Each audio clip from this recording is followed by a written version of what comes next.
Hello guys! Hello Pisces! Welcome dito sa aking channel, Kapalaran 888. Welcome Pisces! Alamin natin yung general monthly reading mo for the month of March 2025.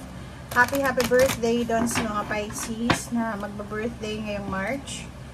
Okay, so tingnan natin guys yung message, vibration, energy na posibleng dala-dala sa'yo ngayong Marso. Okay?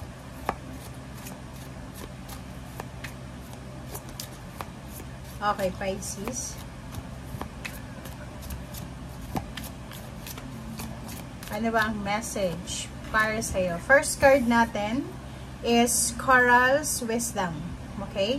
Colony, delicacy, fragility works that are created over great periods of time.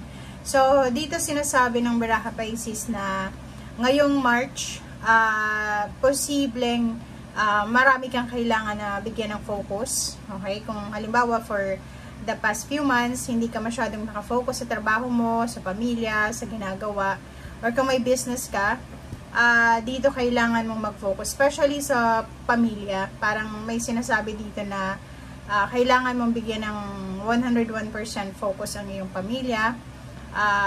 Maging sensitive ka sa mga nakikita mo, nararamdaman mo sa paligid mo, okay? And dito sinasabi na may posible kang tinatrabaho few years ago. It's either tinatrabaho mo yung salary increase, yung higher position, nagpapatayo ka ng bahay, nag-iipon ka ng pera, kung ano man.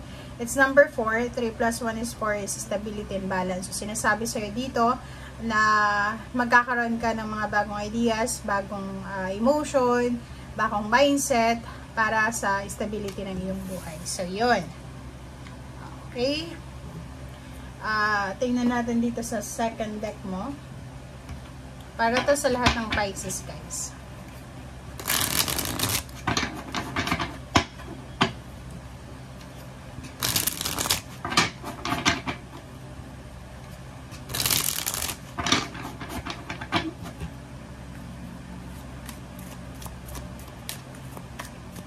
Okay, Pisces. Second deck mo is reverse. So, reverse na the tower. So, sinasabi ng Baraha sa'yo dito na Pisces, simula ngayong March 1. So, simula ito ngayong March 1. Sinasabi na posibleng yung mga pinagdadaanan mo na tower moment, distractions, delays, hang-ups, mga obstacles and challenges ay posibleng end na siya. So, it's a ending, it's a closure, it's a healing para sa mga distractions, emotional problems, financial problems, or anything na nagbigay sa'yo ng lungkot, hinanakit, or anything na masakit sa kalooban mo. Okay?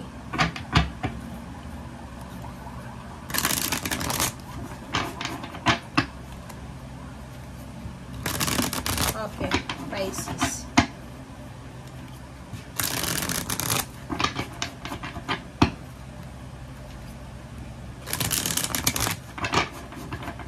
Tingnan natin.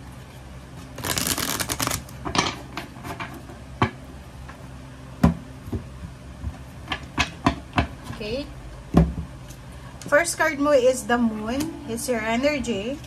And Emperor. So, for the month of March, sinasabi ng Baraha sa'yo na isa sa mga possible na recovery mo dito is yung, halimbawa na for several months, wala kang confidence sa sarili mo. Yung parang feeling mo, wala nang nangyayari sa buhay mo. Yung parang, hopeless and helpless ka. Okay? So, comment down below if may mga Pisces dito na marami kang pinagdaanan na pwedeng nagbigay sa inyo ng worries, regrets, fear, parang ganon. And simula ngayong March 1 until the end of March, sinasabi sa'yo dito na makaka-recover ka from this situation, from fear, from anxiety, from depression, from worries, and mapupunta ka dito sa number 4 is stability and balance.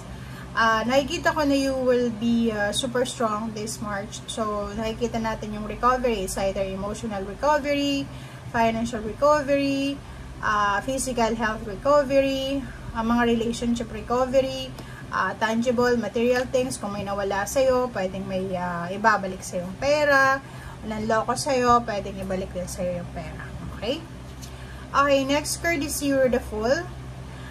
Yung Zero the Fool natin dito, sinasabi ng barahan na yung March talaga is dyan magsisimula yung March 14 ata yung March 1, yung Venus retrograde. So maraming mga new beginnings, maraming magsisimula na i-offer sa iyo ang universe. So pwedeng may mga love life, relationship, may renewal ng relationship, friendship, collaboration, attachment. So itong Zero the Fool is medyo hindi mo pa alam kung saan to patungo, but sinasabi dyan sa yung Zero the Fool na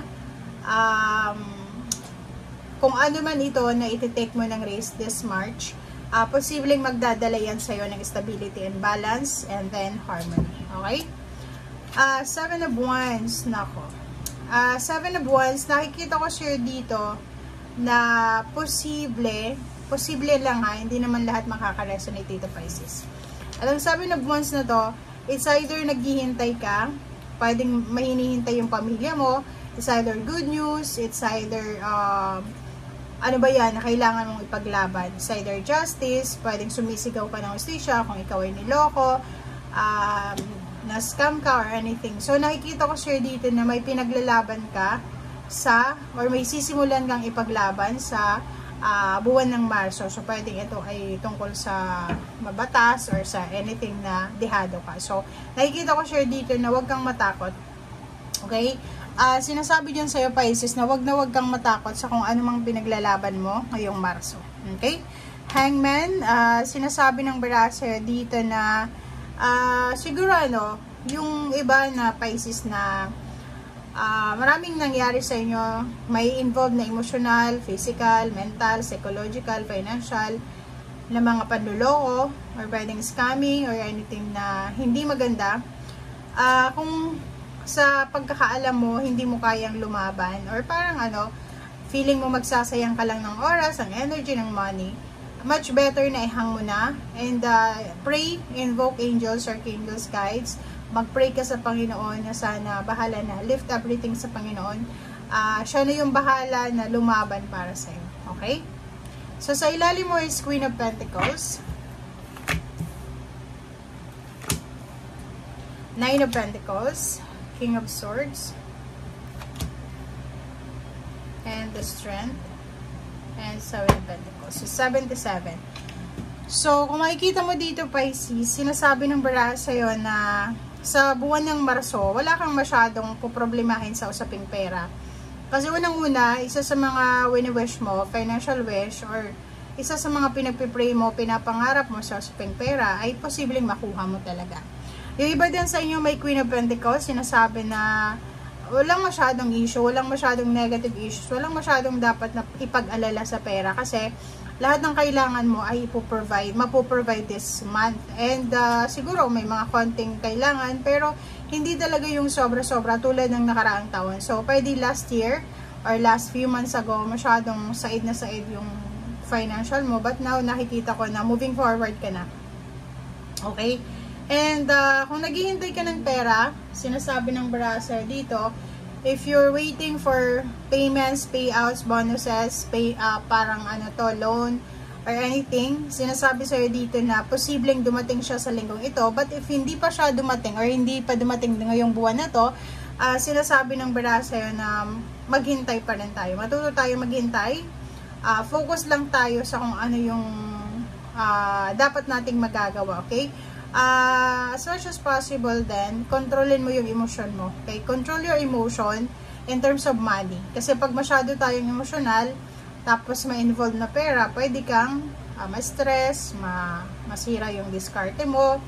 Pwede. Kung ano man ang maramdaman mo na hindi maganda sa sarili mo, sa isip mo, or sa katawan mo. Okay? King of Swords, moving forward, so nakikita natin pwedeng may lilipat ng bahay this March, or pwedeng may magta-travel, pwedeng may lilipat ng career, ng trabaho, ng business.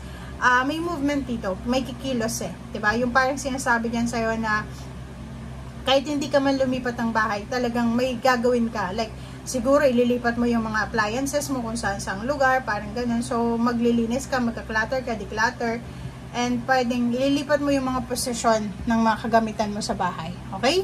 So, basta yung March na to is all about movements, all about changes, it's all about transformation in natin.